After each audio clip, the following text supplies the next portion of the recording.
turnaround time for process P1 will be equal to 8 minus 0 equal to 0. Now 8 minus 0 equal to 8. I'm sorry, it will not be 0, it will be 8. Now turnaround time for process P2. If we see the Gantt chart, then freeze execution time of process P2 is 15 basically. So turnaround time for process P2 will be 15 minus arrival time of this process P2. If we see the question, then arrival time of process P2 is 1 millisecond. It means that turnaround time for process P2 will be 15 minus 1 equal to 14 milliseconds. Now turnaround time for process P3, it will be freeze execution time of process P3 as per figure 2 minus arrival time of process P3 as per our question.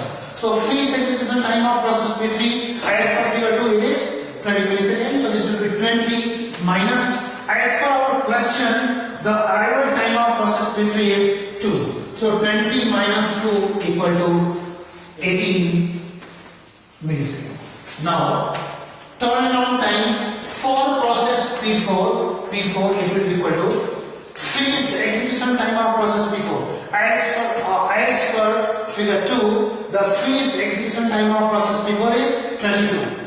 So 22 minus, as per our question, the arrival time of process P4 is 3. So 22 minus 3 equal to 19 milliseconds.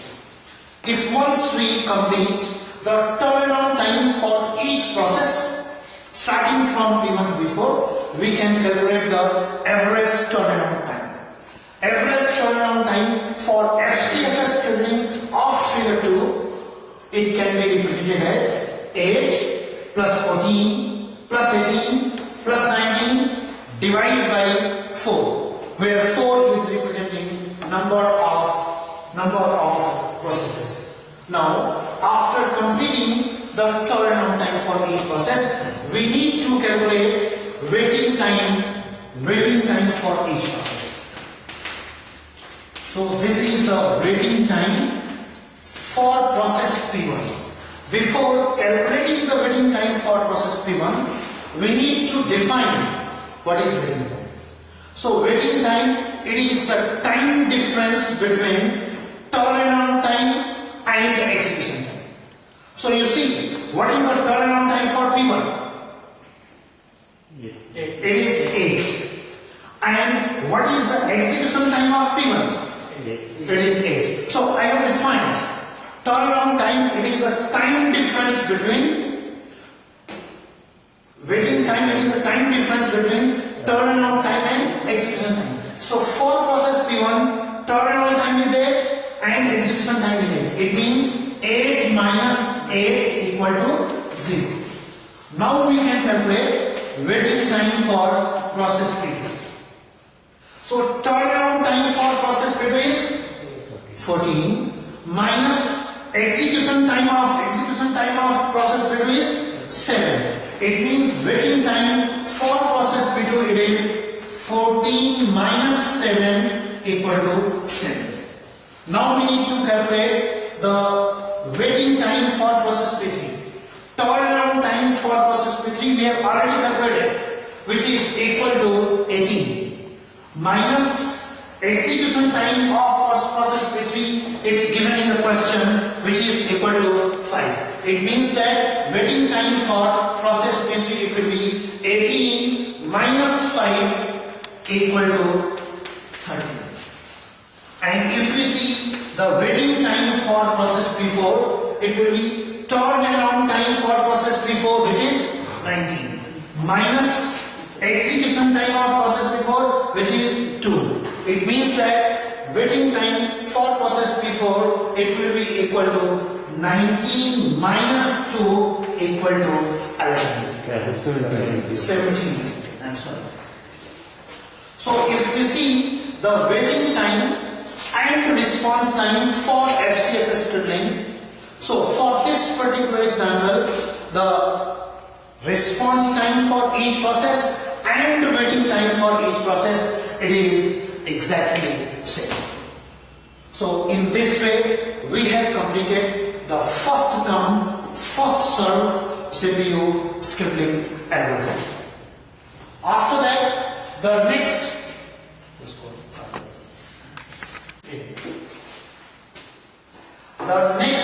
CPU scheduling algorithm is SJF.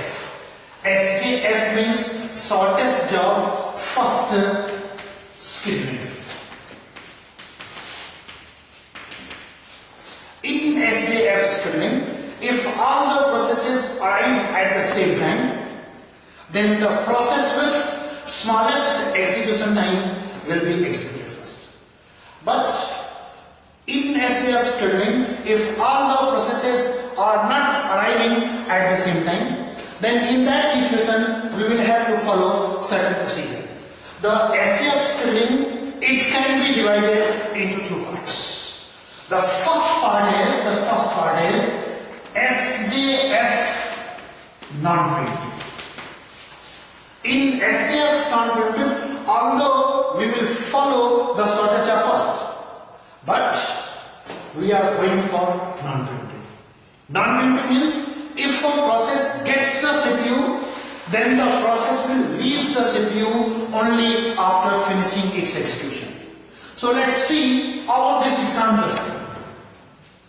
Let's calculate response time, turnaround time and waiting time for SJF non-preemptive scheduling. So when we are drawing the Gantt chart, then at time 0, how many processes are there? If we see the question, process P1 arrived at 0, P2 arrived at 1 millisecond, P3 arrived at 2 milliseconds, P4 arrived at 3 milliseconds. So at time 0, there is one and only one process, that is process P1. It means in the Gantt chart, at time 0, the execution of process P1, it will be started. Clear or not? So if once the execution of process P1 starts, so we are talking about non-preemptive. Non-preemptive means if a process gets the CPU, so here process P1 got the CPU. So if process P1 gets the CPU, then process P1, it will leave the CPU only after finishing execution. Process P1, it will not leave the CPU before finishing execution. So process P1, as per the question, it needs how much time for its execution? 8 milliseconds. It means if process P1 gets the CPU at 0 millisecond, so process P1, it will finish execution at 8 millisecond and then process P1 will leave the CPU. So see the scenario at 8 millisecond. As per the question, there were 4 processes. So at 8 millisecond time, process P1 finished execution. Now how many processes are still left? 3 processes. P2, P3 and P4. So out of these 3 processes, now we have to think that the CPU should be given to whom? CPU should be given to P2 or P3 or P4. And what will be the basis or what will be the criteria for giving the CPU to a process in this situation? So here the criteria is shortest job first. So out of these 3 processes, P2, P3 and P4, whichever process is having smallest execution time, CPU will be given to that process. So if we see P2's execution time is 7 milliseconds, P3's execution time is 5 milliseconds, P4's execution time is 2 milliseconds. It means in this scenario, since P4 has the smallest value of execution time, it means at the time 8 milliseconds, the CPU will be given to process P4. So at 8 milliseconds, when process P4 got the CPU, so we are talking about SJF non-preemptive. Means process P4, it will leave the CPU only after finishing execution. So process P4, it will finish execution at 10 millisecond time, and then at 10 millisecond time, process P4, it will leave the CPU. So if we see the scenario, At 10 millisecond time, process P1 finish execution, P4 finish execution. So how many processes are still left? 2. P2 and P3. P2 needs 7 millisecond time. And P3 needs 5 millisecond time. So out of these two processes, P3 is having the smallest execution time. It means that now the CPU at 10 millisecond will be given to process P3. Process P3 will finish its execution at the time 15 millisecond. Why 15 millisecond? Because process P3 it needed 5 millisecond time. And process P3 it got the CPU at 10 millisecond. Means at 15 millisecond time process P3 it will finish execution. Here one question may arise at 10 millisecond. Maybe a scenario where process P2 also requires 5 millisecond time and P3 also requires 5 millisecond time. So if this scenario happens at 10 millisecond where 2 or more processes have the same execution time, in that situation the process with smallest process ID will be executed first. So if we could get a condition where P2 and P3 could require same amount of time for execution, then we could execute process P2. But here it's not the same. Here process P3 needs 5 millisecond and P2 needs 7 millisecond. This is why the CPU is given to process P3. If once the execution of process P3 is over at 15 millisecond time, so now only one process is left, that is process P2, and process P2 needs 7 millisecond time. It means at the time 15 millisecond, process P2 will get the CPU and process P2 it will finish execution at the time 15 plus 7 equal to 20 millisecond.